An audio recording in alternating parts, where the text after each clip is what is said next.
ధర్మతత్వజ్ఞులు ధర్మశాస్త్రంబని అధ్యాత్మ విధులు వేదాంతమనియు నీతి విచక్షణుల్ నీతి శాస్త్రంబని కవి వృషభులు మహాకావ్యమనియు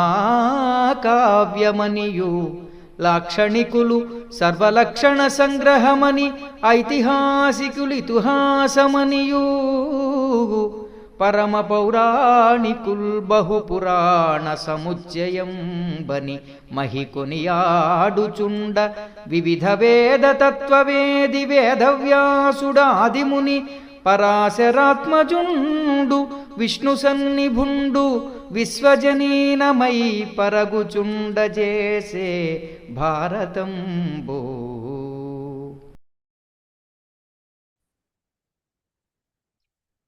శ్రీ గురుభ్యో నమః.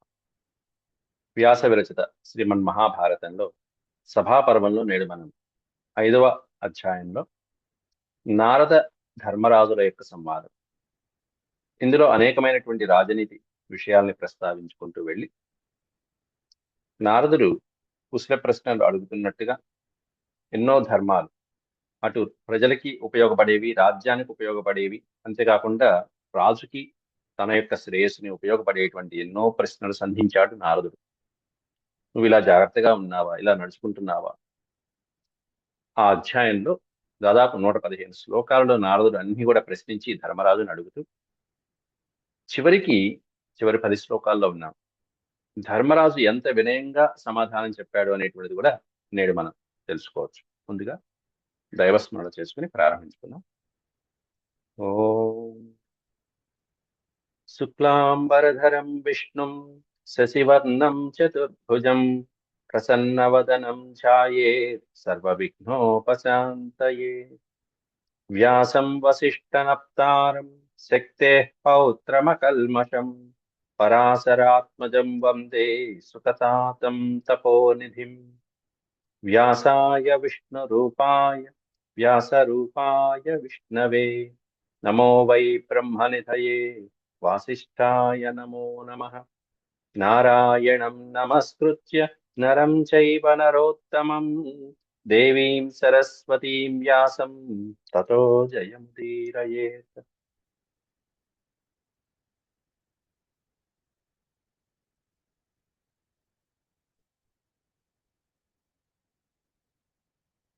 నూట 17 శ్లోకాల వరకు కూడా మనం పూర్వపాఠంలో మనం ప్రవచించుకున్నాం.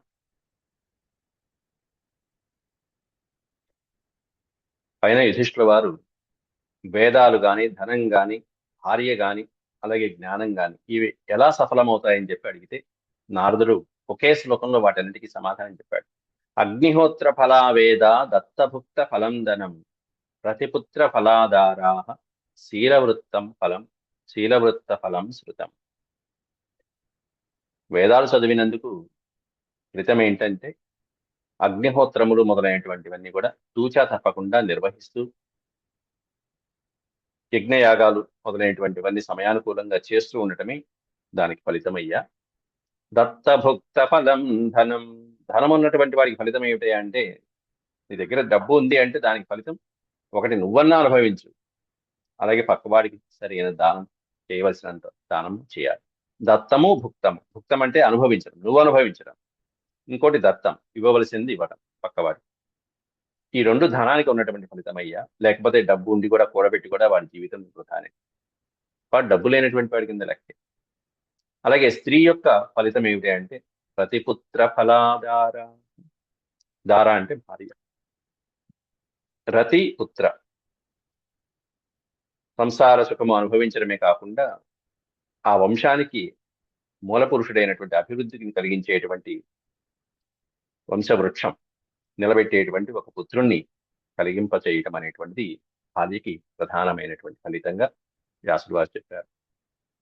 అంతేకాకుండా శీలవృత్త ఫలం శృతం. జ్ఞానం కలిగినటువంటి వాడికి ఫలితం ఏమిటి అంటే శీలవృత్త ఫలం. శీలం సత్ప్రవర్తన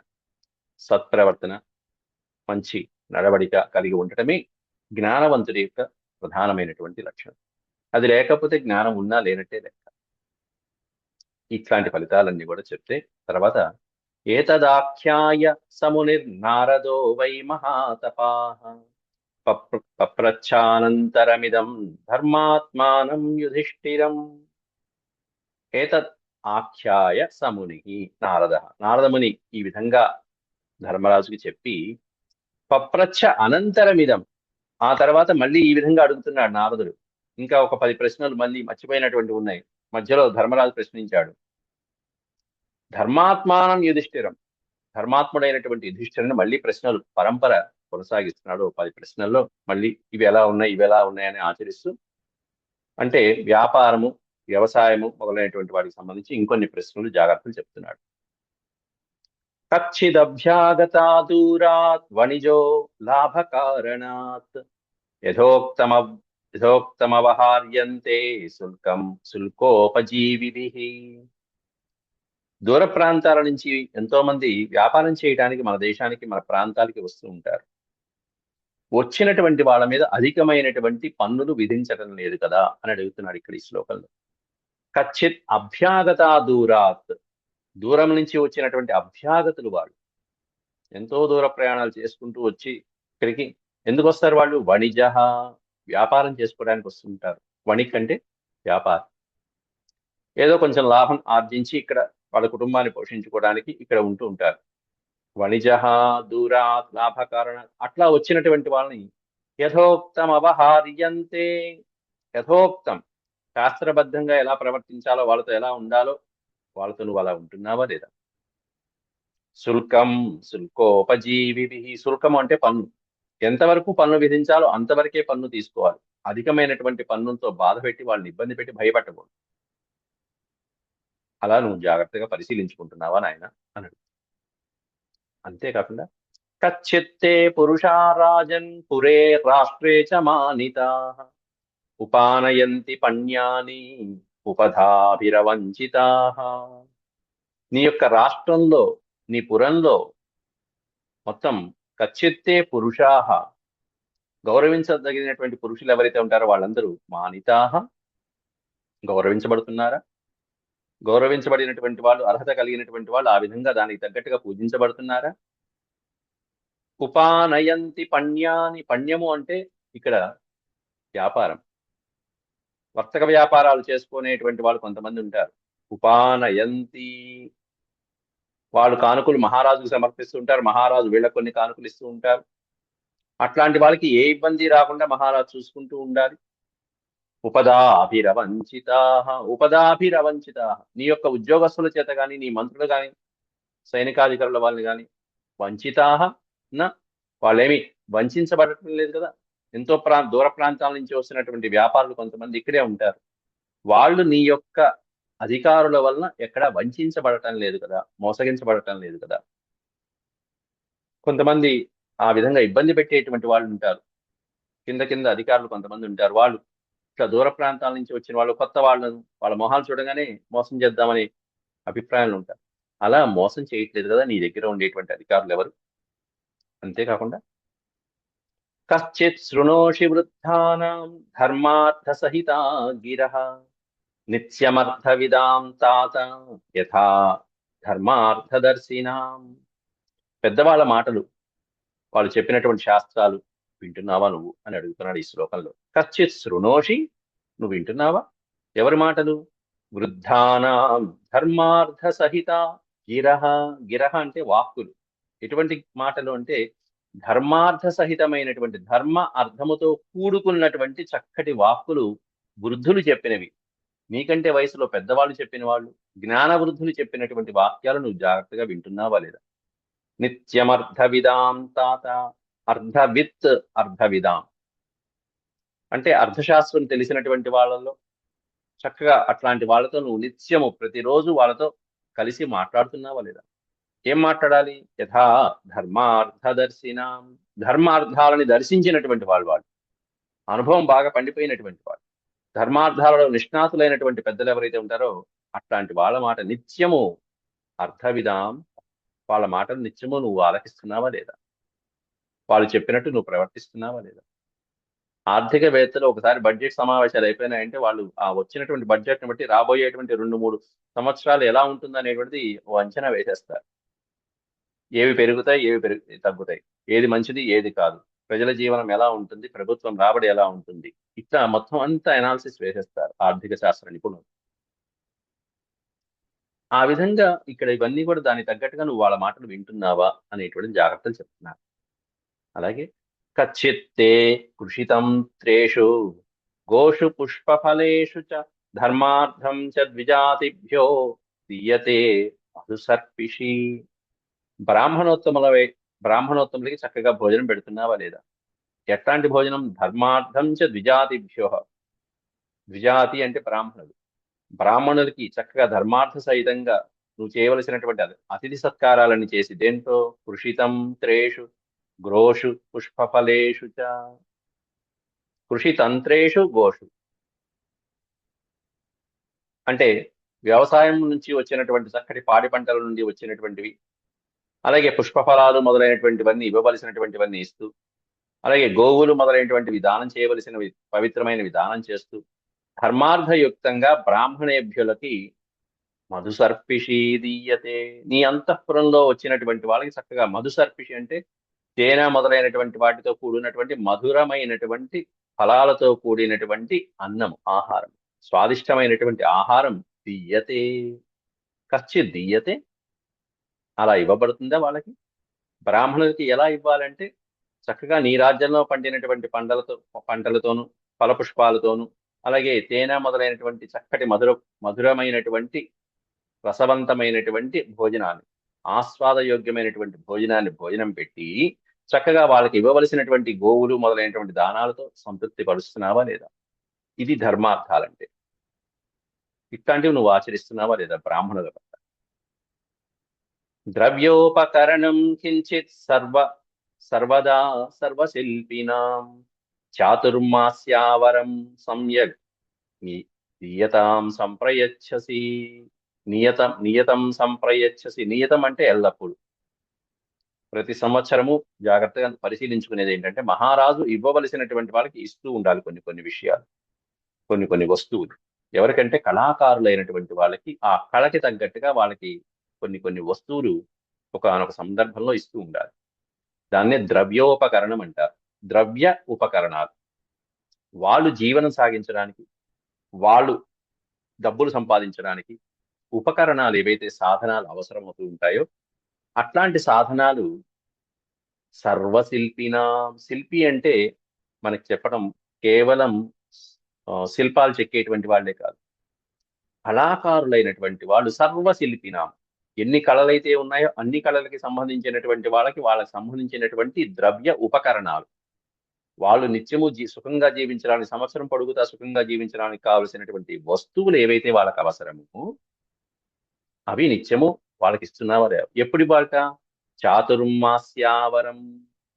సంవత్సరానికి ఓ 4 నెలలు అయిపోయిన తర్వాత ఓ 4 నెలలు అవ్వగానే వాళ్ళకి బాగోగులు కనుక్కుని మీకు అందుతున్నాయా లేదా? కొంతమంది రేషన్ వస్తువులు ఇస్తూ ఉంటుంది ప్రభుత్వం, నెల ఇస్తూ ఉంటుంది చూసుకుని.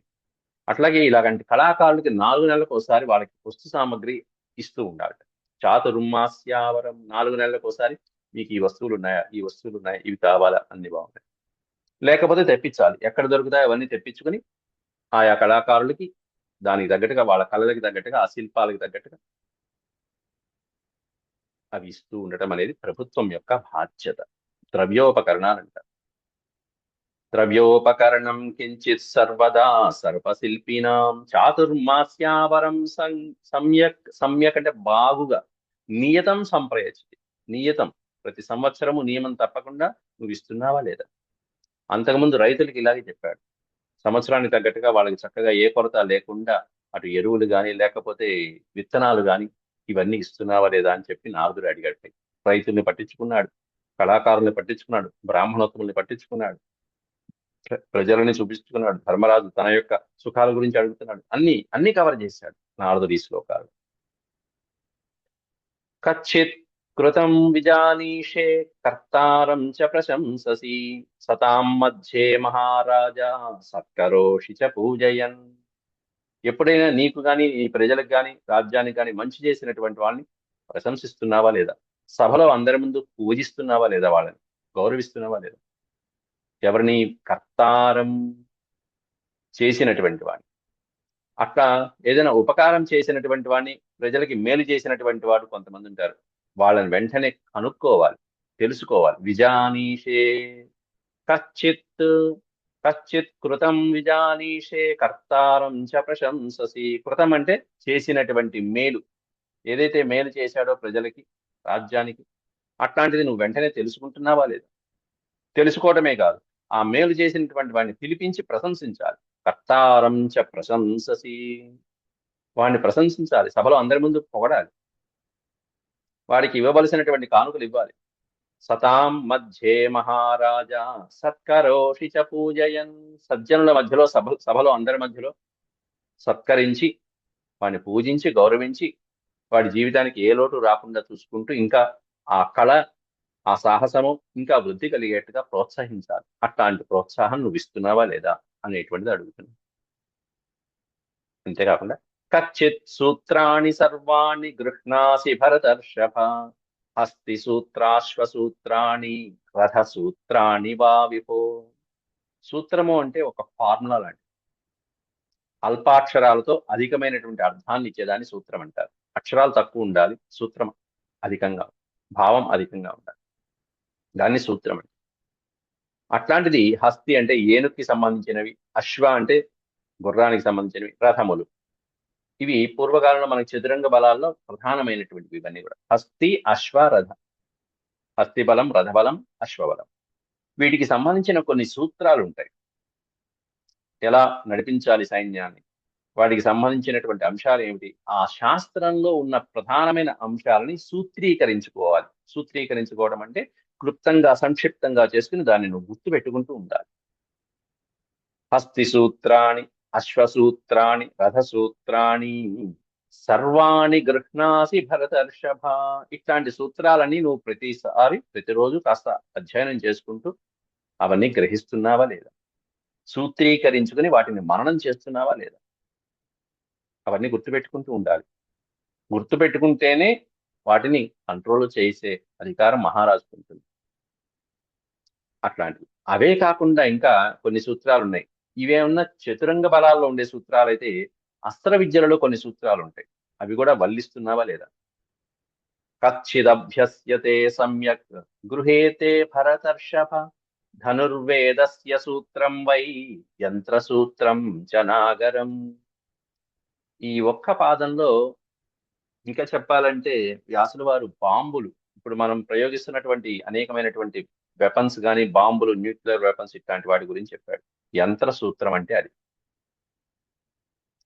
ధనుర్వేదస్య సూత్రం వై, వేదాలలో చెప్పబడినటువంటి ధనుర్వేదం, ధనుర్విద్యా అభ్యాసం ఎట్లా అభ్యసించాలి, ఒక్కొక్క శ్లోకంలో ఒక బాణం ప్రయోగించాలా, అలాగే 4 బాణాలు ఒకేసారి ప్రయోగించాలంటే ఎలా ప్రయోగించాలి, 6 బాణాలు ప్రయోగించాలంటే ఒకేసారి ఎలా ప్రయోగించాలి, చేతిని ఎలా తిప్పాలి అనేటువంటివన్నీ అట్లాంటి రకరకాల సూత్రాలలో సంక్షిప్తీకరించబడి ధనుర్వేదం.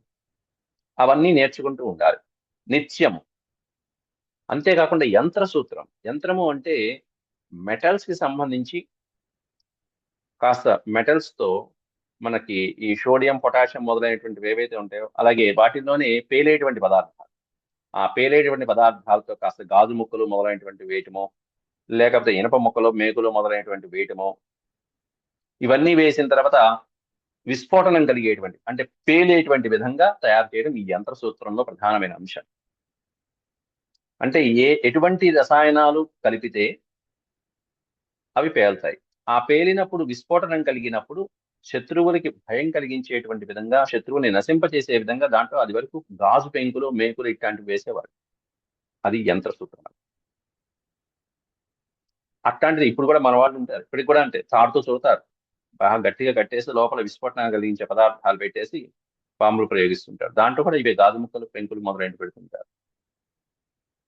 అట్లాగే నాగరం, అనేకమైనటువంటి యంత్ర పరికరాలకు సంబంధించిన ఇది కూడా నాగరం. దానికి సంబంధించినటువంటి ఈ వివరాలన్నీ నువ్వు జాగ్రత్తగా, సూత్రాలు ఏవైతే ఉన్నాయో ఆ సూత్రాల్ని కచ్చిత్ అభ్యస్యతే సమ్యక్ గృహేతే భరతర్షభ, గృహంలో నిత్యము వీటిని అభ్యసిస్తున్నావా లేదా అని చెప్పి, ఓ పక్కనే ఉన్న చతురంగ బలాలకు సంబంధించి, ఇంకో పక్కన ఉన్న ధనుర్వేదం లాంటి అస్త్రాలకి సంబంధించి నువ్వు అభ్యసిస్తున్నావా లేదా. కశ్చిదస్త్రాణి సర్వాణి బ్రహ్మదండశ్చ తేనఘ విషయోగాస్తథా సర్వే విదితా శత్రునాశన. ఇంకా నిత్యం ప్రయోగించవలసినటువంటి అభ్యాసం చేయవలసిన అస్త్రాలు ఇంకా బ్రహ్మదండం మొదలైనటువంటివి, విషయోగము మొదలైనటువంటివి, శత్రువుల్ని నాశనం చేసేటువంటి ఇవన్నీ సర్వే విదితాహ. ఇవన్నీ మర్చిపోకుండా నువ్వు గుర్తుపెట్టుకుని దాన్ని అభ్యాసం చేసుకుంటున్నావా నాయన? ఇవన్నీ నీకు తెలుసు కదా అని అడుగుతున్నాడు నారదుడు. బ్రహ్మదండశ్చ, ఇవి అస్త్రాలు అంటే మంత్రించి ప్రయోగించేటువంటి వాటిలో ఈ బ్రహ్మదండం, బ్రహ్మాస్త్రం లాంటివి అస్త్రాలు. ఆ మంత్రాలు గుర్తుపెట్టుకుంటూ మననం చేసుకుంటూ ఉండాలి. అట్లాంటి అస్త్రాలు. విషయోగాస్తథా, విషయోగం అంటే విషాన్ని కలిగి ఎవరైనా శత్రువులు విషాన్ని ప్రయోగించినప్పుడు వేయవలసినటువంటి మంత్రాలు కొన్ని ఉంటాయి. మనకి మొదట్లోనే ఆస్తికుడు చెప్తాడు, విషం పాము కనిపించిందంటే ఆ పాము కనిపిస్తే ఆస్తిక మంత్రాన్ని చెప్పుకుంటే చాలు, పాములు పక్క నుంచి వెళ్ళిపోతాయి. ఆస్తికుడి పేరు తలుచుకుంటే చాలు, పాములు దూరంగా వెళ్ళిపోతూ ఉంటాయి. అలాగే విష ప్రయోగం జరిగినప్పుడు కూడా, విషం పొరపాటున తాగేసిన తర్వాత ఏం చేయాలి? వెంటనే వైద్యుడు వచ్చి ఈ మంత్రం చదవాలి. దానికి విరుగుడు మంత్రాలు అవి. అవన్నీ తనకు తాను తెలిసి ఉండాలి ముందు. ఎవరికి జరిగినా ముందు తను ప్రయోగించాలి. కాబట్టి విషయోగ, విషానికి సంబంధించినవి ఎన్నో రకాల విరుగుడు మంత్రాలు కొన్ని ఉంటాయి. ఒక్కోసారి విషయాన్ని ప్రయోగించే మంత్రాలు కూడా కొన్ని ఉంటాయి. విరుగుడు, ప్రయోగము ఎప్పుడు కూడా రెండు ఉంటాయి. ప్రయోగ ఉపసంహార మంత్రాలు అంటారు వాటిని. తాను ప్రయోగం చేయగలగాలి, అవసరమైతే ఉపసంహరించాలి. అట్లాంటి ఈ విధమైన మంత్రాలన్నీ కూడా శత్రువుల్ని నాశనం చేయడానికి నువ్వు నిత్యము అభ్యసిస్తున్నావా లేదా, తెలుసుకుంటున్నావా లేదా? ఆ తర్వాత నీ రాజ్యము ఈ భయాల వలన రక్షించబడుతుందా లేదా అని అడుగుతున్నాడు కింద శ్లోకంలో. కచ్చిదగ్ని భయాచ్చైవ సర్వం వ్యాల భయాత్ తదా రోగరక్షో భయాచ్చైవ రాష్ట్రం స్వం పరిరక్షసి. రాష్ట్రం పరిరక్షసి, రాష్ట్రాన్ని నువ్వు స్వయంగా రక్షిస్తున్నావా లేదా? స్వం రాష్ట్రం, నీ రాష్ట్రాన్ని నువ్వు రక్షించుకుంటున్నావా లేదా? పరిరక్షసి, దేనివల్ల? అగ్ని భయాచ్చైవ, అకాలంగా అగ్ని సంభవం కలుగుతూ ఉంటాయి, కొన్ని ప్రమాదాలు జరుగుతూ ఉంటాయి. అటువంటి అగ్ని భయాల వలన గృహాలు దగ్ధమైపోతూ ఉంటాయి ఒకసారి. అప్పటిదాకా అంది వచ్చేటువంటి పంట కాస్త పంటలన్నీ కాలిపోతూ ఉంటాయి ఒకసారి. వేసవికాలం వస్తే ఆ పర్వతాల మీద ఉన్నటువంటి జీవులన్నీ అనుకోకుండా దావాగ్నిలో దహించిపోతూ ఉంటాయి. అగ్ని భయాలు అంటారు. ఆ దావాగ్ని, ఆ కార్చిచ్చులు మొదలైనటువంటివన్నీ కూడా మొత్తం అంతా అంటుకుని నగరంలోకి, గ్రామాల్లోకి ఇబ్బంది పెడుతూ ఉంటాయి. కాబట్టి అటువంటి అగ్ని భయాలు అనేవి నీ ప్రాంతంలో, నీ రాజ్యంలో లేకుండా ఉందా. సర్వం వ్యాల భయాత్తదా. వ్యాలము అంటే ఇంకా చెప్పాలంటే మంచి మదించినటువంటి ఏనుగులు వ్యాలం అంటే. భయంకరమైనటువంటి జంతువుల వలన, క్రూర మృగాల వలన ఎక్కడ నీ గ్రామ ప్రజలకి ఎక్కడ భయం కలగట్లేదు కదా, వాటి నుంచి రక్షించబడుతున్నావు కదా. రోగరక్షో భయాచ్చైవ, అనేకమైనటువంటి రోగాల నుండి రక్షించేటువంటివి ఏవైతే ఉంటాయో వాటి నుంచి నీ ప్రజలు కాపాడబడుతున్నారా లేదా? నీ వలన నీ ప్రజలు కాపాడబడాలి, నీ వలన రాజ్యం కాపాడబడాలి.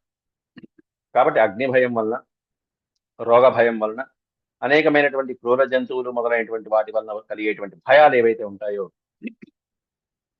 వాటి నుంచి నువ్వు నీ రాష్ట్రాన్ని, స్వం, నిన్ను రక్షించుకుంటున్నావా లేదా? రాష్ట్రాన్ని, నిన్ను రెండు రక్షించుకోవాలి. నిన్ను నువ్వు రక్షించుకొని పక్కన తర్వాత రాష్ట్రాన్ని రక్షించుకోవాలి. అలా రక్షిస్తున్నావా లేదా? స్వం అంటే నీవు.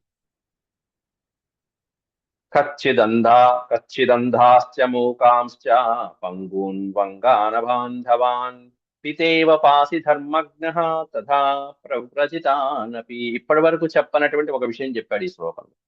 పైనవన్నీ కూడా ఒక్కోసారి 2-3 సార్లు రిపీట్ చేశాడు అక్కడ. ఈ శ్లోకంలో ఇంతవరకు చెప్పలా. ఈ 128 శ్లోకాలు ఏంటంటే, వికలాంగులు మొదలైనటువంటి వాడిని బాగా ఆదరిస్తున్నావా లేదా? తండ్రి వలె జాగ్రత్తగా చూసుకుంటున్నావా లేదా? వికలాంగులు ఉంటారు. పై శ్లోకాలలో వృద్ధుల గురించి చెప్పాడు, ఒక్కసారి చెప్పాడు ఇట్లాగే వికలాంగుల గురించి. ఇక్కడ వివరంగా ఇస్తున్నాడు. ఎవరయ్యా అంటే కశ్చిత్ అంధాంశ్చ, గుడ్డివాళ్ళు, కుంటివాళ్ళు, మోగవాళ్ళు, చెవిటి వాళ్ళు మొదలైనటువంటి వాళ్ళు ఎవరైతే ఉంటారో అట్లాంటి అబాంధవులు, పాపం వాళ్ళకి అనాథలుగా ఉంటారు. ఒక్కోసారి బంధువులు కూడా సరిగ్గా వాళ్ళకి ఏమి సహాయం చేయలేకపోతూ ఉంటారు. అట్లాంటి వాళ్ళకి పితేవ పాసి, పాసి అంటే రక్షించడం, పితా ఇవ, తండ్రి వలె నువ్వు రక్షిస్తున్నావా లేదా అంటూ నారదుడు విశేషంగా అడుగుతున్నాడు. పితేవ పాసి ధర్మజ్ఞ తథా ప్రవ్రజితానపి తథా ప్రవ్రజితాన్, వాళ్ళని రక్షిస్తూ నువ్వు తండ్రి వలె నువ్వు కాపాడుతున్నావా లేదా అంటూ ధర్మజ్ఞుడైనటువంటి ధర్మరాజుని అడుగుతున్నాడు నారదుడు. ఈ చివరి శ్లోకంలో విడిచిపెట్టవలసినటువంటి 6 దోషాలు నువ్వు వదిలిపెట్టావా లేదా, వెనక పెట్టేశావా లేదా. వీటిని ముందు పెట్టకూడదు, వెనక పెట్టేయాలి. వెనక అంటే వదిలేయాలని. షడవర్ధా మహారాజ కచ్చిత్తే పృష్ఠత కృత. పృష్ఠత కృత, పృష్ఠత అంటే వెనకబడేయటం. ఇవి మనలో ఉండకూడదు ఎప్పుడు కూడా. పోండి పోండి, మీరు అవతల పోండి, అవతల పోండి అంటూ తోసేయాలి. ఎన్ని తోయాలి, ఏం తోయాలంటే షడ్ అవర్ధ, 6 దుర్లక్షణాలు ఏవైతే ఉంటాయో ఆ 6 దుర్లక్షణాలని నువ్వు కంట్రోల్ చేసుకుంటున్నావా లేదా. ఏమిటంటే నిద్రాలస్యం భయం క్రోధో మార్దవం దీర్ఘసూత్రత. నిద్ర, ఆలస్యము అంటే కొంతమంది విపరీతంగా నిద్రపోతూ ఉంటారు, ఏ సమయమైనా సరే నిద్ర. అలాగే భయం, భయం అనేటువంటి క్రోధం, అలాగే మార్దవం, దీర్ఘసూత్రత, ఈ 6 దోషాలు. అంతకుముందు 14 దోషాలు వచ్చాయి. ఆ 14 దోషాలని రాజదోషాలని చెప్పారు. ఇది ప్రతి మానవుడికి ఉండే దోషాలే. ఆ 14 దోషాలు ప్రతి రాజుకి ఉండకూడనటువంటి దోషాలు. ముఖ్యంగా ఇవేమన్నా ప్రతి మానవుడికి చెప్తూ షడవర్ధా. ఇంకా చెప్పాలంటే విద్యార్థులకు కూడా ఇదంతే. సంపద కావాలన్నా, సుఖం కావాలన్నా ఈ 6 వదిలిపెట్టారు. షడ్దోషాః పురుషాణేహ జ్ఞాతవ్యం భూతిమిచ్చత నిద్ర తంద్ర భయం క్రోధం ఆలస్యం దీర్ఘసూత్రత అని ఇంకో శ్లోకం. దీన్నే కొద్దిగా మార్చి చెప్తారు సుభాషితాలు. 6 దోషాలు పురుషుడికి ఉండకూడని దోషాలు అని చెప్పి ఇంకో కవి వాడుతున్నారు దీన్ని. షడ్దోషా పురుషాణేహ జ్ఞాతవ్యం భూతిమిచ్చత. భూతి అంటే సంపద కావాలంటే, విద్య రావాలి అంటే విద్యార్థులు ఈ 6 వదిలిపెట్టారు, పురుషుడు ఈ 6 వదిలిపెట్టారు. అలాగే షడవర్ధా మహారాజ కచ్చిత్తే పృష్ఠత కృతా నిద్ర ఆలస్యం భయం క్రోధం మార్దవం దీర్ఘసూత్రత. ఆ 14 ఉన్న ఇంకా అధికమైనటువంటి అసలు విషయాలు చెప్పాడు. అట్లా ఇక్కడ నారదుడు అనేకమైనటువంటి లక్షణాలు, ఎక్కడ ఏది ఎట్లాంటి గుణాలు ఉంటే మహారాజుకి మంచి కీర్తి, పేరు, సుఖము, శాంతి, ధనము కలుగుతాయో, ధర్మం ప్రకారం ఎట్లా అయితే ఉంటే రాజ్యం సుభిక్షంగా ఉంటుందో అవన్నీ కూడా ఒక లిస్ట్ లాగా చెప్పేశాడు ఈ శ్లోకాలు, 128 శ్లోకాలు. ఇవన్నీ చెప్పాక ఇప్పుడు తతః కురూణాం వృషభో మహాత్మా శ్రుత్వా గిరో బ్రాహ్మణ సత్వమస్య ప్రణమ్య పాదావభివాద్య తుష్టో రాజా బ్రవీన్నారదం దేవరూపం. కురూణాం వృషభ, కురువంశ వృషభుడైనటువంటి వాడు అంటే కౌరవులలో ఉత్తముడైనటువంటి వాడు, పెద్దవాడైనటువంటి ధర్మరాజు. మహాత్మా శ్రుత్వా గిరః, గిరః అంటే వచనము. బ్రాహ్మణ సత్తమస్య, బ్రాహ్మణ సత్తమస్య గిరః, బ్రాహ్మణోత్తముడైన వాడు. అంతేకాకుండా దేవరూపి అయినటువంటి నారద మహర్షి యొక్క గిరః వచనాలని శ్రుత్వా విని ధర్మరాజు ప్రణమ్య పాదావభివాద్య తుష్ట, పరమ సంతుష్టి చెంది పాదాలకి ప్రణమిల్లాట. వెంటనే పాల్గొన్నాడు. మహానుభావ, నిజంగా మీ యొక్క జ్ఞానోదయంతో నా కళ్ళు తెరుచుకున్నాయి చెప్పన్నాడు. సార్ ఇన్ని పాటించాలి. ఈ పైన చెప్పిన శ్లోకాలన్నీ వాటి అర్థాలతో పాటుగా నిజంగా ప్రతి మినిస్టర్ కూడా తూచా తప్పకుండా పాటిస్తున్నాడా లేదా చూసుకుంటూ, కనీసం దాంట్లో 10% పాటించినా కూడా రాజ్యం, ప్రజలు ఎంతో హాయిగా ఉంటారు. ఏ మంత్రి ఇంత నిజాయితీగా ఉండరు. నారదుడు అక్కడ ఈ విధమైన రాజనీతి అంతా చెప్తూ రాజ్యం బాగుండాలంటే ఇలా ఉండాలి రాబా అని చెప్తే ఒక్కసారిగా ధర్మరాజు పాదాల మీద పడి నమస్కారం చేసి ఈ విధంగా అంటున్నట్ట. ఏమంటున్నాడు ధర్మరాజు ఎంతో వినయంగా, ఏవం కరిష్యామి యథా త్వయోక్తం, త్వయా ఉక్తం యథా, నువ్వు ఏ విధంగా అయితే పలికావో ఏవం కరిష్యామి, అలాగే చేస్తాను ప్రభు అన్నాడు. నువ్వు చెప్పినట్టే చేస్తాను. ఏవం కరిష్యామి యథా త్వయోక్తం ప్రజ్ఞాహి మే భూయ ఏవాభివృద్ధ, ప్రజ్ఞాహి మే భూయ ఏవ అభివృద్ధ. ప్రజ్ఞ అంటే తెలివితేటలు, మే ప్రజ్ఞ అంటే నా యొక్క తెలివితేటలు. ఇప్పటిదాకా నేను ఎంతో తెలివైన వాడిని అనుకున్నాను, కానీ నీ యొక్క ఉపదేశంతో మే ప్రజ్ఞ ఏవాభివృద్ధ, అభివృద్ధ అంటే అభివృద్ధి చెందటం. నా జ్ఞానము పెంపొందింది, నా జ్ఞానం అభివృద్ధి చెందింది నీ యొక్క ఉపదేశంతో అన్నాడు. ఇప్పటిదాకా కన్ఫ్యూజ్ అయ్యేవాడు, అది ఉందా లేదా, ఇది ఉందా లేదా అని చెప్పి. కానీ ఇప్పుడు ఈయన యొక్క మొత్తం అంతా ఒక సంక్షిప్తంగా చేసుకుంటూ, ఇది చేస్తున్నావా లేదా, అది చేస్తున్నావా లేదా, ఒక్కసారి చెక్ చేస్తున్నాడు, అంతే, క్రాస్ చెక్ చేస్తున్నాడు. కాబట్టి ఒకసారి నీ యొక్క ఈ విధమైనటువంటి హితోపదేశంతో నా జ్ఞానం వృద్ధి చెందింది మహాత్మా అంటూ నారదుడి పాదాలు పట్టుకున్నాడు. ఉక్త్వా తథా చైవ చకార రాజా లేభే మహీం సాగర మేఖలాం చ. ఈ విధంగా పలికి ధర్మరాజు చక్కగా సాగర మేఖలాం, సాగర పర్యంతము ఉన్నటువంటి భూమండలాలంతా కూడా చక్కగా పరిపాలించడం మొదలుపెట్టాడు నారదుడు చెప్పినట్టుగా. ఆ తర్వాత మళ్ళీ నారదుడు ఒక విషయం చెప్తున్నాడు. ఏవం యో వర్తతే రాజా చాతుర్వర్ణ్యస్య రక్షణే.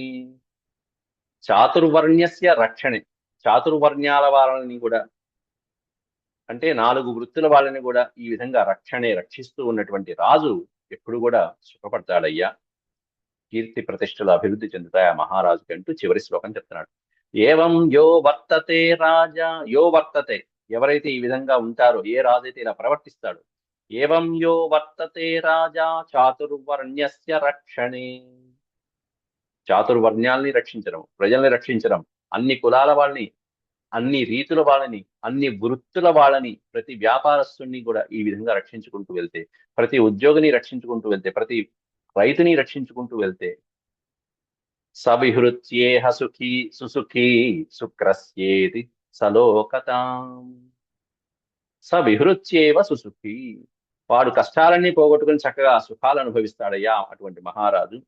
శుక్రస్యేది సలోకతాం, లోకంతో పాటుగా, ప్రజలతో పాటుగా చక్కగా పుణ్యాల్ని, స్వర్గలోకాల్ని అనుభవిస్తాడు అట్లాంటి మహారాజు, పుణ్యాలు అనుభవిస్తాడయ్యా అంటూ నారదుడు వారు ఇంతవరకు చెప్పి ఆపారు. బ్రేక్ ఇచ్చారు అంతే, ఆపల, బ్రేక్, ఒక చిన్న బ్రేక్ ఇచ్చారు. ఇది శ్రీమన్మహాభారతే సభాపర్వణి పంచమోధ్యాయ సమాప్త. వెంటనే నారదుల వారు ఎక్కడెక్కడి నుంచో తిరిగి వచ్చేటువంటి వాడు, ఆ లక్షణం కలిగిన వాడు కాబట్టి, అయ్యా మీరు అంతకుముందు ఏ ఏ లోకాలు చూశారు, ఆ లోకాలలో మీరు చూసిన దివ్యమైనటువంటి సభల గురించి చెప్పండి అంటున్నాడు ఇక్కడ ధర్మరాజు. ఎందుకంటే ఇక్కడ మయసభ నిర్మితమైంది, ఆ మయసభలో ఈ కార్యక్రమం జరిగింది. ఈ మయసభ ఎట్లా ఉంది, మీకు ఏమనిపించింది, ఇట్లాంటి సభలు ఇంకెక్కడైనా మీరు చూశారా, ఇలాంటి సభలు, ఇంత దివ్యమైనటువంటి సభలు ఎక్కడైనా ఉన్నాయా అని కొన్ని సభలు వర్ణించడం, చెప్పడం మొదలు పెడతాడు నారదుడు. ఇంద్రలోకంలో సభ ఎలా ఉంది, నాగలోకంలో సభ ఎలా ఉంది, దివ్య సభలు ఏవైతే ఉంటాయో అవన్నీ వర్ణిస్తూ, అక్కడ ఏ రాజులు కూర్చునేవాళ్ళు, ఏ రాజులు, ఏ వీరులు, ఏ బ్రాహ్మణులు, ఏ మహర్షులు ఉండేవాళ్ళు, ఆ సభ ఎలా నిర్మించబడింది అనేవన్నీ చెప్తూ, మానవ లోకంలో ఇలాంటి సభ నేను చూడలేదయ్యా అంటూ చెప్తాడు. ఆ విశేషాలన్నీ కూడా ఒక 7-8 అధ్యాయాల్లో వరుసగా చెప్పుకుంటూ వస్తాడు నారదుడు. వాటి వివరాలు రేపటి నుంచి ప్రారంభించుకుందాం. ఓం శాంతి శాంతి శాంతి. యదక్షరపద భ్రష్టం మాత్రాహీనం చ యద్భవేత్ తత్సర్వం క్షమ్యతాం దేవనారాయణ నమోస్తుతే. సర్వం శ్రీకృష్ణార్పణమస్తు. ఓం నమో భగవతే వాసుదేవాయ. హరి ఓం.